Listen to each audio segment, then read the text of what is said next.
The boiling point in general increases from top to bottom in group, but के बाद हम याद किए बैठे हैं, जो प्रॉब्लम थी वो याद किए हैं। But the melting point increases up to arsenic, है ना। अच्छा बताओ, वहां बॉइलिंग पॉइंट में कोई प्रॉब्लम थी? यहां आ जाओ, यहां बॉइलिंग पॉइंट में कोई प्रॉब्लम थी? ये वाली थी, ये देखो, यहां के बॉइलिंग पॉइंट में प्रॉब्लम, मेल्टिंग पॉइंट में प्रॉब्लम, और कौन सा, आयनिक रेडियस में प्रॉब्लम। ये तीन चीजें महा प्रॉब्लम वाली हैं, है ना। और उसके बाद ये वाले में कोई खास प्रॉब्लम नहीं है, लेकिन फिर भी याद रखना, ठीक है। अब देखो वही कहानी यहां इसने शब्दों में बताया है। क्या बताया है? But the melting point increases up to arsenic and then decreases. हमने आपको इंक्रीज और डिक्रीज वाले निशान बताए हैं, तो बेटा दोनों ऑर्डर में लिखना। जैसे जब तुम घर जाना, है ना, तो जब वहां तुम ये इनको लिखना, तो इनके ये भी ऑर्डर लिखना। जैसे देखो मेल्टिंग पॉइंट पहले क्या है, इंक्रीज इंक्रीज। अच्छा बताओ कहां तक इंक्रीज? आर्सेनिक तक इंक्रीज। यही तो बात लिखा वहां पे, ध्यान से देखो। तो देखो melting point increases up to arsenic then decreases, देखो यही बात लिखी है। देखो देखो पढ़ लो, है ना। जबकि ये बात हम लोग पहले पढ़ चुके हैं, वही बात शब्दों में लिखी गई। ठीक है भैया। तो आज घर जाएंगे तो पहले हम लोग क्या करेंगे, इनके ऑर्डर एज इट इज लिखेंगे, टॉप टू बॉटम, जैसे घट रहा बढ़ रहा, घट रहा बढ़ रहा, वो लिखेंगे। फिर उसको एक सिस्टम डिक्रीजिंग ऑर्डर में अरेंज कर लेंगे, तो दोनों ऑर्डर याद करेंगे, है ना बेटा। तो ये तो समझ ही गए हो। And then decreases up to bismuth. क्या लिखा है? Except nitrogen all other elements show allotropy. अच्छा एलोट्रॉपी का मतलब समझ रहे हो ना, एक एलिमेंट के कई रूप, दैट इज एलोट्रॉपी, है ना।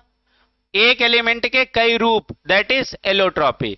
तो बाकी सारे लोग एलोट्रॉपी शो करेंगे, लेकिन नाइट्रोजन एलोट्रॉपी शो नहीं करेगा। अच्छा एलोट्रॉपी का मतलब क्या होता है? एक ही इंसान के कई रूप। जैसे देखो ऑक्सीजन का एलोट्रॉप हम यदि देखें, तो ऑक्सीजन का O2 भी है और ऑक्सीजन का O3 भी है। बताओ इसी ऑक्सीजन की ये दो एलोट्रॉप हुए या नहीं हुए? तो एलोट्रॉपी का मतलब समझ में आ गया। एलोट्रॉपी का मतलब एक एलिमेंट के कितने रूप हो सकते हैं, that is allotropy of that metal या दैट एलिमेंट। समझ में आ रहा? जैसे O2, ऑक्सीजन का O2 भी एक रूप है और ऑक्सीजन का O3 भी एक रूप है, तो ये आपस में दोनों कौन है? एलोट्रॉप, है ना। बताओ कौन एलोट्रॉपी शो नहीं करेगा? नाइट्रोजन। बाकी लोग एलोट्रॉपी शो करेंगे। चलो बस इतना याद रखो। अब आगे आ जाओ केमिकल प्रॉपर्टीज में। लिखा oxidation state and trend in chemical reactivity, है ना। केमिकल रिएक्टिविटी के ट्रेंड हमें देखने हैं। अच्छा एक बात बताओ, हमने आपको पढ़ाया था ये कौन सा ग्रुप चल रहा है? कौन सा ग्रुप चल रहा? पांचवा, है ना। पांचवा ग्रुप चल रहा। हमने आपको पढ़ाया था कि थर्ड, फोर्थ, फिफ्थ और सिक्स्थ। फिर हमने यहां याद कराया था 33, 32 याद कराया था। तो बताओ इसके नीचे के तीन एलिमेंट इनर्ट पेयर इफेक्ट की चपेट में है कि नहीं है? है ना। तो यहां कितनी ऑक्सीडेशन स्टेट होंगी? तीन। इन जनरल तीन होंगी, बढ़ भी सकती तीन से, लेकिन तीन तो होंगी ही होंगी। एक मैक्सिमम, एक मिनिमम, एक ड्यू टू इनर्ट पेयर, एक ड्यू टू इनर्ट पेयर, है ना। अब देखो चलो अब हम लोग पढ़ते हैं। देखो जैसे क्या लिखा है, the common oxidation state of these elements are -3, +3, +5। अब हम लोग कहेंगे चलो चेक करें कौन कौन सी है। अच्छा ये कौन सी है बताओ? मिनिमम, है ना। ये कौन सी है? मैक्सिमम। और ये है बताओ बेटा due to inert pair effect. अब तुम इसको छापो तुरंत, है ना। अच्छा देखो मैक्सिमम से ही दो कम हो कर दो तो वह इनर्ट पेयर इफेक्ट का कारण हो जाती है। और लेकिन ये सब में नहीं है, नीचे के तीन लोगों में है ना। और बाकी लोगों की दो पाई जाएगी, एक मैक्सिमम और एक मिनिमम। ठीक है भैया, तो लिख लो। ये कहानी सबको समझ में आ गई? हाँ the tendency to exhibit -3 oxidation state decreases, है ना, down the group, down the group due to increase in size and metallic character. कुछ समझ में आया? Tendency of -3 oxidation state decreases, कहां? Top to bottom. इसका मतलब समझ रहे हो ना, मैक्सिमम में ज्यादा एलिमेंट बनेंगे और मिनिमम में धीरे धीरे कम बनेंगे। अब आगे आ जाओ, बहुत ध्यान से देखो। In fact last member of the group, कौन सा है? Bismuth, hardly forms any compound in -3 oxidation state. समझ में आ रहा? अभी बिस्मथ में बड़ा लफड़ा है, बिस्मथ में, है ना। बिस्मथ 5 वाला बनाएगा कि 3 वाला बनाएगा, एक सवाल है इसमें, एक इसमें बहुत बढ़िया सवाल है। हाँ, इसी में आगे लिखा है, मैं तुम्हें दिखा देता हूं। लिखा है, जरा ध्यान से देखो। The stability of +5 oxidation state decreases down the group. हमने ये बात आपको पढ़ाई भी थी। Stability of higher oxidation state decreases down the group and increases, कौन सा? एंड इनर्ट पेयर इफेक्ट के कारण जो क्या है ऑक्सीडेशन स्टेट है, उसकी स्टेबिलिटी नीचे जाने पे इंक्रीज होगी। पढ़ाया था। तो ये बताओ, ये तुमको कोई लाइन नई तो नहीं मिली है? The stability of +5 oxidation state decreases down the group, वही सेम लाइन है ना। हाँ, the only well characterised bismuth +5 compound is, कौन सा है? BiF5, इसको याद रखना, ठीक है। अच्छा बताओ, नीचे जो सबसे नीचे एलिमेंट होता है उसका लोअर ऑक्सीडेशन स्टेट अपने हायर से ज्यादा स्टेबल होता है, लेकिन बिस्मथ में देखो उल्टा कंपाउंड बना। बिस्मथ का 5वां वाला ज्यादा स्टेबल बना, तीसरा वाला नहीं बना। ये एक अलग से पॉइंट याद रखना। हमने आपको इनर्ट पेयर इफेक्ट में क्या पढ़ाया था कि नीचे जाने पे जो सबसे लास्ट एलिमेंट होगा उसका लोअर ऑक्सीडेशन स्टेट अपने हायर ऑक्सीडेशन स्टेट से ज्यादा स्टेबल होगा, लेकिन बिस्मथ में उसका उल्टा है। बिस्मथ का क्या है? हायर ऑक्सीडेशन स्टेट अपने लोअर से ज्यादा स्टेबल है, तभी तो बिस्मथ 5 वाला एलिमेंट आपके पास बनके मिला है। कौन सा? BiF5। अब देखो, ये एक इंपॉर्टेंट सवाल है। The stability of +5 oxidation state decreases and that +3 oxidation state increases. ये बात हमने क्या आज पहली बार पढ़ी? पहले ही पढ़ लिए थे। कहां? इनर्ट पेयर इफेक्ट में। हाँ, due to inert pair effect, देख लो भैया, साफ साफ लिखा है। और यही हम आपको अलग अलग चैप्टर में कहां तक पढ़ाते? एक जगह पढ़ा दिया, काम खत्म, क्लियर है। Down the group nitrogen exhibit इतनी ऑक्सीडेशन स्टेट, +1 +2 +4। अब इसको अंडरलाइन कर लो, कर लो, देख लो भैया, +1 +2 +4 oxidation state. Also when it react with oxygen, जब ये किससे रिएक्शन करेगा? ऑक्सीजन से, ठीक है भैया। Phosphorus also show +1 +4 oxidation state. Also show मतलब ये भी ऑक्सीडेशन स्टेट शो करता है, तो +5 तो करता ही करता है, नहीं समझे? तो जैसे ऑक्सीजन का तुमसे पूछा जाए, फास्फोरस का कितनी ऑक्सीडेशन स्टेट, तो तुम्हारे मन में पहला तो निकली आएगा कौन? कि प्लस का 5, सीधी सी बात है। और उसके अलावा ये और कौन सी 2 ऑक्सीडेशन स्टेट और शो करता है? +1 और +4। तो आप बताओ फास्फोरस के पास तुम कितना देखने को मिला? 3, +1 +4 +5, ठीक है, oxidation state in some oxo acids, कुछ ऑक्सो एसिड्स में, ठीक है। अब आगे आ जाओ बेटा, ये कहानी सब आगे ना समझ में, ठीक है। In the case of nitrogen all oxidation state form, in case of nitrogen all oxidation state form +1 to +4, है ना, tend to disproportionation in acidic solution या in acid solution, for example। अब जरा ध्यान से देखो, इसको अंडरलाइन करो।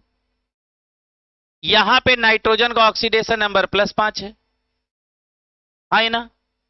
अब यहां पे नाइट्रोजन का ऑक्सीडेशन नंबर देख लो, हाँ प्लस क्या है, क्योंकि ये NO2 लिखा है, तो 2 2 4, माइनस का 4 तो प्लस का 3, यहां प्लस का 3 ऑक्सीडेशन स्टेट है, यहां प्लस का 5 ऑक्सीडेशन स्टेट है, और यहां बताओ कितना है, प्लस का 2 ऑक्सीडेशन स्टेट है, हाँ ना, क्लियर है। अब देखो नाइट्रोजन यहां से यहां में देखो तो बढ़ा, यहां से यहां में देखो तो घटा, एक ही एलिमेंट ऑक्सीडाइज भी हो रहा, वही सेम एलिमेंट रिड्यूस हो रहा, तो इसका नाम क्या रखेंगे, डिस्प्रपोर्शनेशन। ठीक है भैया। अच्छा बताओ, कल तुमको ये मल्टीपल बॉन्ड बैक बॉन्डिंग नहीं पढ़ाए तो कैसे काम बनता। अच्छा 15 ग्रुप 15 का नाम क्या है, निकोजेंस। हाँ अच्छा, निकोजेंस का मतलब क्या होता है, निकोजेंस का मतलब क्या होता है, सफोकेटिंग स्मेल वाले कहीं लिख लो। अच्छा ये हमने तुमको कहां लिखवाया था, पीरियोडिक प्रॉपर्टीज में। ऐसा नहीं कि तुमको तुमको लिखवाया नहीं, कोई एक शब्द ऐसा नहीं है बेटा जो आपको लगे ये हम पढ़े नहीं है, हो ही नहीं सकता। लिखा है similarly in case of phosphorus nearly all the intermediate oxidation state, है ना, डिस्प्रपोर्शनेशन इनटू +5 और -3 बोथ। ठीक है, मतलब डिस्प्रपोर्शनेशन होगा तो ज्यादा से ज्यादा कहां जाएगा, ऑक्सीडाइज होके +5 में, और कम से कम कहां आएगा, -3 में। भैया एक बात बताओ, एक मैक्सिमम ऑक्सीडेशन स्टेट होगी, एक मिनिमम होगी, तो डिस्प्रपोर्शनेशन हमेशा इन्हीं के बीच में होगा। मैक्सिमम ऑक्सीडाइज होके जाएगा तो कहां तक जाएगा, +5 तक, और मिनिमम आएगा तो कहां तक आएगा, -3 तक। ठीक है भैया। अब जरा ध्यान से देखो, in alkali and acidic medium however +3 oxidation state in case of arsenic, antimony and bismuth, है ना, बिकम्स, क्या लिखा है, increasingly stable with respect to disproportionation.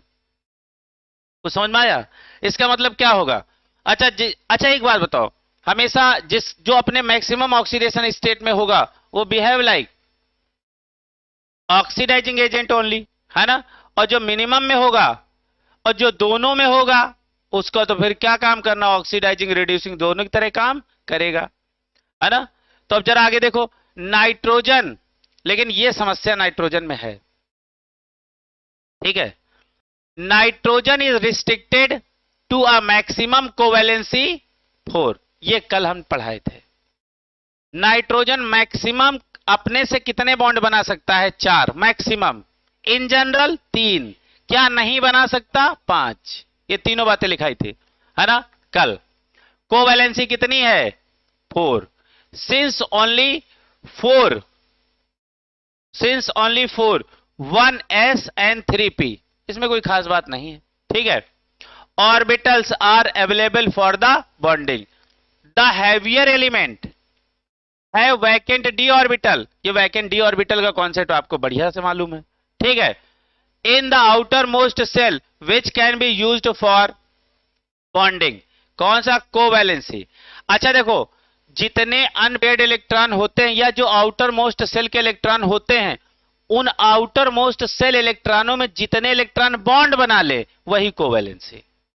जैसे नाइट्रोजन के आउटर मोस्ट सेल में तो 5 हैं, लेकिन 5 के 5 बॉन्ड नहीं बना रहे हैं, 5 में इन जनरल 3 बना रहे हैं, मैक्सिमम 4 बना रहे हैं, तो उन 5 में या तो 3 कोवैलेंसी है या तो 4 कोवैलेंसी है ना।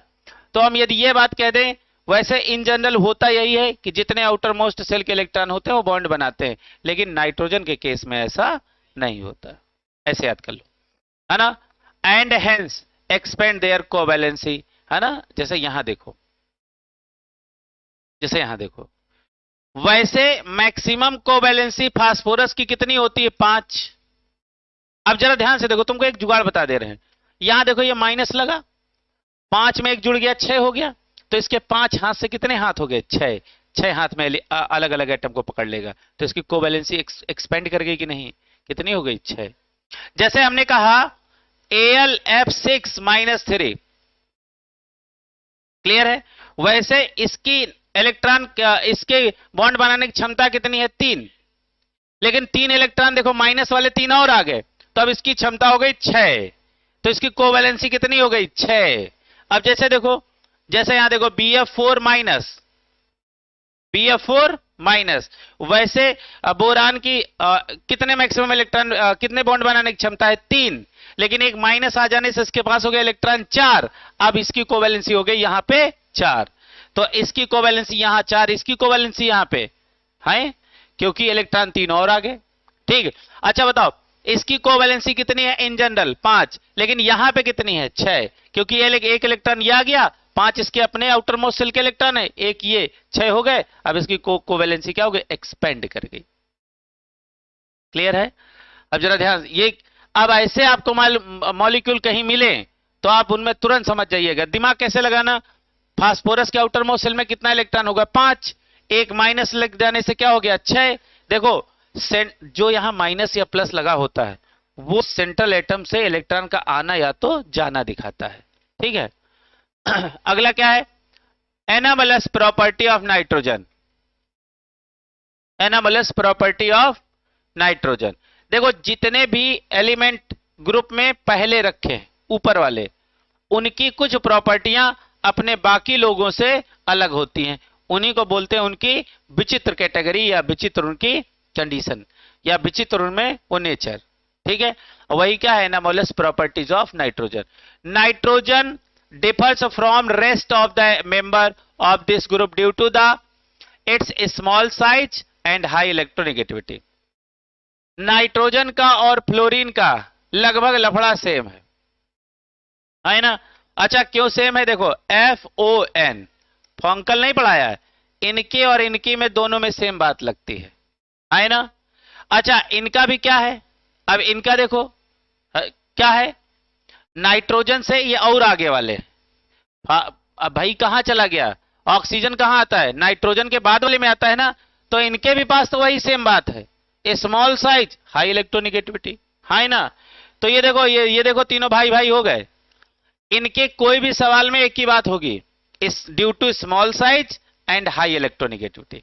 तीनों के जब सवाल लगाओगे तो कॉमन बात आपको मिलेगी, ड्यू टू स्मॉल साइज और हाई इलेक्ट्रोनिगेटिविटी। ठीक है भैया, हाई आयोनाइजेशन इंथैल्पी, अच्छा ऊपर वालों के आयोनाइजेशन एनर्जी हाई क्योंकि साइज छोटा, जैसे जैसे नीचे आओगे आयोनाइजेशन एनर्जी घटेगी क्योंकि साइज बढ़ रहा है। And non availability of D orbital, यदि डी ऑर्बिटल होते तो इनका क्या होता, इनके पास एक्सपेंड हो जाते इनके ऑक्टेट, नहीं इनके पास इलेक्ट्रॉन रखने की क्षमता बढ़ जाती है ना भाई। जैसे मान लो 3 का S भरा है, 3 का P भरा है, 3 का D तो पूरा खाली पड़ा है ना? तो ऐसे लोगों में क्या होगा, अच्छा जिनमें अवेलेबल डी ऑर्बिटल होते हैं उनकी वैलेंसी भी क्या हो जाती है, एक्सपेंड हो जाती है, और कई वैलेंसी आ जाती है। जब हम इलेक्ट्रॉन को जंप नहीं करा रहे थे है ना, तो कोवैलेंसी ग्राउंड स्टेट में कुछ और, फर्स्ट स्टेट में कुछ और, सेकंड में कुछ और मान लो डी नहीं होता तो इलेक्ट्रॉन जंप करा ले कहां जाते। Nitrogen has unique ability to form कौन सा, पी पाई मल्टीपल बॉन्ड है ना? देखो जरा ध्यान से देखो, नाइट्रोजन किस पीरियड का बंदा है, सेकेंड पीरियड। कौन सा पीरियड, सेकेंड पीरियड है ना? और ये भी कहां का है, सेकेंड पीरियड, तो यहां क्या होगा पी पाई और कौन सी बॉन्डिंग, मल्टीपल बॉन्डिंग है ना? तो हमने 22-23 का लफड़ा सिखाया था। अच्छा देखो विद इटसेल्फ, अब विद इटसेल्फ का मतलब क्या है, नाइट्रोजन जब नाइट्रोजन से मल्टीपल बॉन्ड से जुड़ा हो, and with the other element having small size and high electronegativity है ना, स्मॉल साइज और हाई इलेक्ट्रोनिगेटिविटी, जैसे एग्जांपल कार्बन हुआ, ऑक्सीजन हुआ है ना। हैवियर एलिमेंट, क्या लिखा बेटा, heavier elements of this group do not form P pi bond. अच्छा अब क्यों नहीं बना पाएंगे, क्योंकि उनका पीरियड अलग हो जाएगा। जैसे सेकेंड पीरियड के लोग हैं तो पी पाई मल्टीपल बॉन्डिंग बनाएंगे। देखो क्यों, देखो ऑक्सीजन नाइट्रोजन का पड़ोसी, कार्बन ऑक्सीजन पड़ोसी है, पड़ोसी मतलब सेम पीरियड के है ना। अब नाइट्रोजन के साथ ले आओ तुम डी ब्लॉक, वो थर्ड पीरियड वाला, तो फिर पी पाई डी पाई हो जाएगा, लेकिन पी पाई नहीं होगा। ये बात तो आपको बाखूबी समझ में आ गई होगी ना। हमने बोला था 22 23, है ना, ये याद रखो। अब देखो तुम्हारी पहली क्लास तुमको मजा दे रही है। इस पहली क्लास में तुम ये नहीं समझे होते तो यहाँ भी आए आए कर रहे होते। अब आप समझ, खाली रीडिंग कर रहे हैं हम लोग, ठीक है। As their atomic orbital are so large and diffuse that they can not have, क्या लिखा, इफेक्टिव ओवरलैपिंग, ठीक है। Thus nitrogen exists as diatomic molecule while a triple bond, 1s और 2p, 1s और 2p। अच्छा देखो, s ऑर्बिटल कभी multiple bond बनाता नहीं है, बनाता है? आपको सिखाया था जब pp की लेटरल ओवरलैपिंग होती है, pp की कैसी हो जाएगी, हेड ऑन ओवरलैपिंग, तो सिग्मा बन जाएगा। लेकिन पीपी की लेटरल ओवरलैपिंग हो जाएगी, साइड वाइज ओवरलैपिंग, तो इससे पाई बनेगा। तो पाई बनाने की क्षमता इसमें तो है ही नहीं, एस में तो है ही नहीं। अब एस क्या बनाया, सिग्मा, और 2 पी क्या बनाए, 2 पाई। तो क्या हो गया, 1 सिग्मा 2 पाई। और नाइट्रोजन नाइट्रोजन के बीच में क्या है, 1 सिग्मा 2 पाई, ठीक है भैया। Between the 2 atoms consequently it's bond enthalpy बहुत ज्यादा होती है, याद कर लो। हम आपको यही बात बोलते हैं, नाइट्रोजन हमेशा N2 के रूप में निकल जाता है। आपको जब हम आपको बेंजीन डाइजोनियम क्लोराइड पढ़ाते थे तो हम बोलते थे यहां N2 in the form of N2 ही निकल जाता है, बिकॉज NN के बीच में ट्रिपल बॉन्ड होता है जिसको तोड़ना बड़ा मुश्किल है। इसकी बॉन्ड डिसोसिएशन एनर्जी बहुत ज्यादा होती है। तो कितनी होती है, इतनी होती है। कितना, 941 पॉइंट कितना है, 4 किलो जूल पर मोल। इतनी एनर्जी देंगे तो बॉन्ड टूटेंगे। समझ आई बात? लिखा है इज वेरी हाई। तो हम लोग इसको रटे तो होते नहीं है, कहां बोलते हैं, हर बार यही बोलते हैं हाई बॉन्ड डिसोसिएशन एनर्जी। अब कितनी है, इतनी है। आज बात तुम लोग याद ही कर लो। बताओ, नाइट्रोजन नाइट्रोजन के जो ट्रिपल बॉन्ड की तोड़ने की एनर्जी हो कितनी है, 941.4 किलो जूल पर मोल। इसी को हम बोलते हैं हाई बॉन्ड डिसोसिएशन एनर्जी, ठीक है।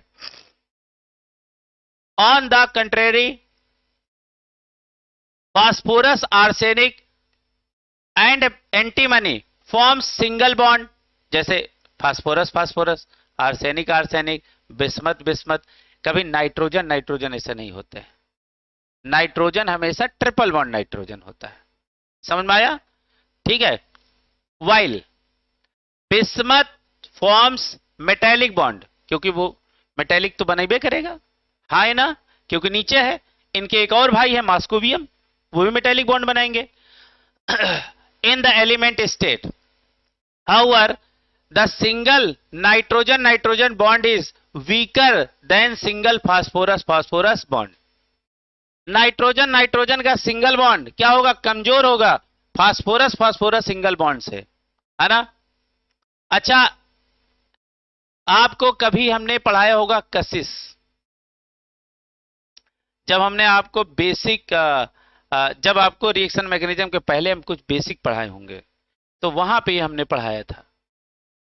अब याद करना, because of high inter atomic inter electronic repulsion of the non bonding electron, ठीक है। अब जरा ध्यान से समझो, नाइट्रोजन एटम छोटा, फास्फोरस उसके रिस्पेक्ट में बड़ा।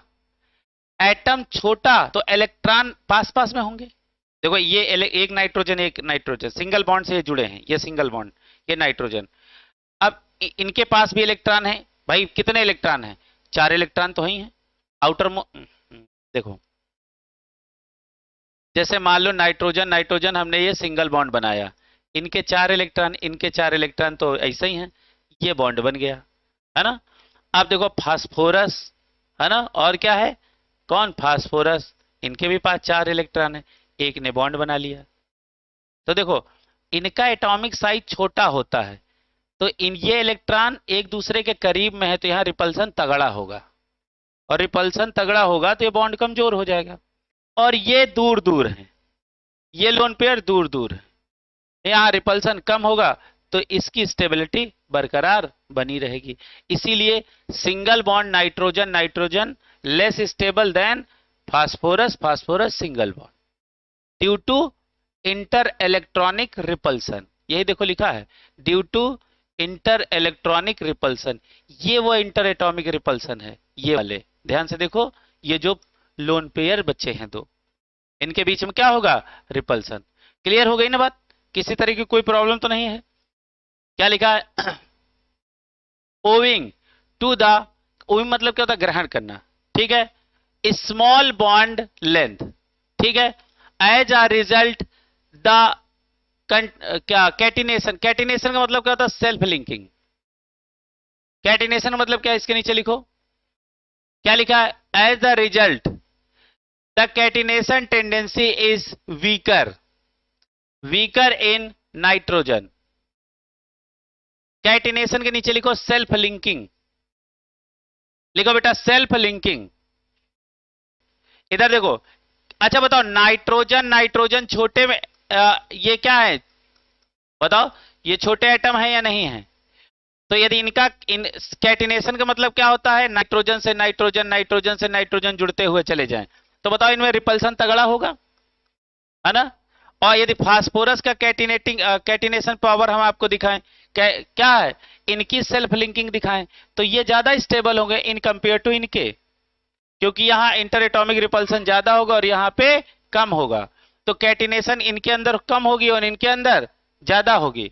अब जरा ध्यान से देखो, as the result catenation tendency is weaker, कहां पे, इन नाइट्रोजन, ड्यू टू, हाँ इसके आगे लिख लो, क्या लिखोगे, ड्यू टू, वही सेम बात, इंटर इलेक्ट्रॉनिक रिपल्सन, लिख लो बेटा, लिख लो, कारण भी समझ लो। एन अदर फैक्टर, एक दूसरा भी प्रभावित करने वाला कारक है, another factor which affect the chemistry of nitrogen is the absence of D orbital, है ना। अच्छा डी ऑर्बिटल भी इनके पास नहीं, तो बड़ी दुख से ग्रसित है। पहला इनका साइज छोटा, दूसरा इनका क्या है, हाई इलेक्ट्रोनिगेटिविटी, तीसरी प्रॉब्लम, ये सब इनकी प्रॉब्लमें हैं, इसी कारण ये कुछ चीजें नहीं कर पाते हैं। एक तो साइज छोटा है, दूसरा क्या, इनकी हाई इलेक्ट्रोनिगेटिविटी है, रिपल्सन तगड़ा है, बॉन्ड जो इनसे बनेगा सिंगल वो कमजोर बनेगा due to inter atomic repulsion, due to inter electronic repulsion, ये इनके सब प्रॉब्लम है। और एक प्रॉब्लम से बेचारे ग्रसित है, कौन, इनके पास वैकेंट डी ऑर्बिटल नहीं होता कि ये अपने आप को एक्सपेंड कर सके, अपनी कोवैलेंसियों को बढ़ा सके, ऐसी भी इनके पास कोई चीज नहीं है ना। In its valence shell besides restricting its covalency, इसी कारण इनकी जो कोवैलेंसी होती है वो रिस्ट्रिक्टेड होती है, मतलब फिक्स्ड होती है। कैसे बताओ, जैसे फास्फोरस है ना, उसकी कोवैलेंसी अलग अलग हो सकती है, क्यों, वैकेंट डी ऑर्बिटल है ना उसके पास, लेकिन फास्फोरस नाइट्रोजन के पास वैकेंट डी ऑर्बिटल नहीं है, तो जो है वही है, वो बदल सकता नहीं, क्योंकि इनको एक्सपेंड करने की इनके पास कैपेसिटी नहीं है, क्योंकि इनके पास वैकेंट डी ऑर्बिटल नहीं है। एक्सपेंड वही कर सकते हैं जिनके पास खाली डी ऑर्बिटल पड़ा होगा, ठीक है भैया। हाँ तो restricting its covalency to 4, maximum covalency की जाएगी तो कहां तक जाएगी, 4। देखो कभी कोई पूछे नाइट्रोजन की कोवैलेंसी कितनी है, तो आपको हमेशा आंसर 3 देना है, पूछे कितनी हो सकती है तब 4 देना, क्या नहीं हो सकती तब जवाब 5 देना, क्योंकि पता लगे इन जनरल वहां पता लगे कहा नाइट्रोजन की कोवैलेंसी तुम लगाए 4, गलत हो जाएगा, समझ रहे हो। नाइट्रोजन की मैक्सिमम कोवैलेंसी 4 है, कोवैलेंसी कितनी है, 3। अरे नाइट्रोजन मैक्सिमम 3 ही बॉन्ड तो बनाता है हर मॉलिक्यूल में, अरे कुछ ना याद रहे, अमोनिया तो याद ही रहेगी, जबकि उसके आउटर मोस्ट शेल में 5 इलेक्ट्रॉन है तो 5 बॉन्ड बना सकता तो था ही, लेकिन वैकेंट डी ऑर्बिटल ना होने के कारण ये अपनी कोवैलेंसी को बढ़ा नहीं सकता, इसीलिए बढ़ाते बढ़ाते बढ़ाया तो कितनी बढ़ाया, 3 से हुई 4, ये इसकी मैक्सिमम है, ठीक है भैया। तो हाँ covalency 4, nitrogen can not form, बताओ can not form P pi D pi bonding, यानी अब यहां से क्या सीखने को हमें बात मिली, नाइट्रोजन यदि डबल बॉन्ड से किसी से जुड़ेगा तो वो भी इन्हीं के कहा, इन्हीं की गली का होगा। गली मतलब पीरियड, इन्हीं के पीरियड का बंदा होगा। क्लियर है? अच्छा, कोई ऐसा मॉलिक्यूल बताओ जहां नाइट्रोजन किसी दूसरे से मल्टीपल बॉन्ड से जुड़ा हो। अरे नाइट्रोजन या तो नाइट्रोजन से जुड़ जाता है, नाइट्रोजन या तो कार्बन से जुड़ा हुआ देखा होगा, नाइट्रोजन या तो ऑक्सीजन से जुड़ा देखा होगा, और कहां देखा होगा? तो ये कहानी, ये बताओ, ये अंडरलाइन कर लेना इसको। नाइट्रोजन कैन नॉट फॉर्म कौन सा multiple bond? P pi D pi, है ना बॉन्ड। ये कौन से बॉन्ड है? Multiple bond. As the heavier element, है ना, कैन, जैसे R3P डबल बॉन्ड O। अरे R3 मतलब CH3 CH3 CH3 लगे होंगे 3, या कोई और लगा हो। R3P बताओ। अच्छा ये देखो, ये इनके परिवार के यानी नाइट्रोजन के, अब जब देखो बेटा, नाइट्रोजन के परिवार का ही तो फास्फोरस है। देखो ये भी मल्टीपल बॉन्ड इससे बनाया, है ना। अच्छा एक बात बताओ, ऑक्सीजन कहां का है? थर्ड पीरियड का। फास्फोरस कहां, ऑक्सीजन कहां का है? सेकेंड पीरियड का। फास्फोरस कहां का है? थर्ड पीरियड का। लेकिन यही काबिलियत किसमें नहीं थी? कहा? नाइट्रोजन में। नाइट्रोजन हमेशा पी पाई मल्टीपल बॉन्ड बनाता है, जबकि heavier element P pi D पाई बना सकते हैं मल्टीपल बॉन्ड। लेकिन कौन नहीं बना सकता पी पाई डी पाई? नाइट्रोजन। फास्फोरस बनाएगा, क्यों? ये बंदा कहां का है? Third period. ये कहां? Second period. तो ये क्या हो गया? ये हो गया पी पाई, ये हो गया डी पाई। तो बताओ पी पाई डी पाई मल्टीपल बॉन्ड बना कि नहीं बना? बना। लेकिन ये कैपेसिटी किसमें नहीं है? नाइट्रोजन में नहीं है। बड़ा दुख है उसको। अब यहां देखो, ये डी पाई और ये पी पाई मल्टीपल बॉन्ड है ना। कार्बन कहां का है? सेकेंड पीरियड का। फास्फोरस कहां है? थर्ड पीरियड का। ठीक है। Phosphorus and arsenic can form D pi. अरे ये लोग पी पाई डी पाई छोड़ो, ये लोग डी पाई भी बना लेंगे। अच्छा बताओ, दोनों बंदे थर्ड पीरियड के हों तो डी पाई, हाँ या ना? क्लियर है ना। Also with transition metal when there compound like, ये देखो, और ये सब क्या है? लीगेंड की तरह इस्तेमाल हम लोग करते हैं। कहां पे? कोऑर्डिनेशन केमिस्ट्री में। अब आगे आ जाओ, पहला पॉइंट। पहला का है रिएक्टिविटी टुवर्ड्स, क्या लिखा? हाइड्रोजन। देखो बेटा, रिएक्टिविटी टुवर्ड्स हाइड्रोजन, जितने भी फिफ्थ एक एलिमेंट हैं वो सारे हाइड्रोजन से रिएक्शन करके क्या बनाते हैं? हाइड्राइड। क्या बनाते हैं? हाइड्राइड। तो देखो, all element of group 15 form hydride. क्या बनाते हैं? हाइड्राइड। अब देखो हाइड्राइड का मतलब क्या होता है, यहां पे लिखे देता हूं। हाइड्राइड का मतलब होता है H-। ये क्या है? हाइड्राइड। अब जैसे नाइट्रोजन का हाइड्राइड क्या है? NH3 PS3, है ना, ASS3 SbS3 और BiS3, है ना। तो तुम लोग ऐसे कोने में लिख लो, आगे जगह छोड़े रहना। इसी अंदर की बातें मैं बाहर लिखवा देता हूं। ये सवाल बहुत बढ़िया बनता है, यही तुम्हारे इन टेक्स्ट का सवाल है। अभी कराएंगे तुम्हें इन टेक्स्ट, तो तुम्हें समझ में आएगा।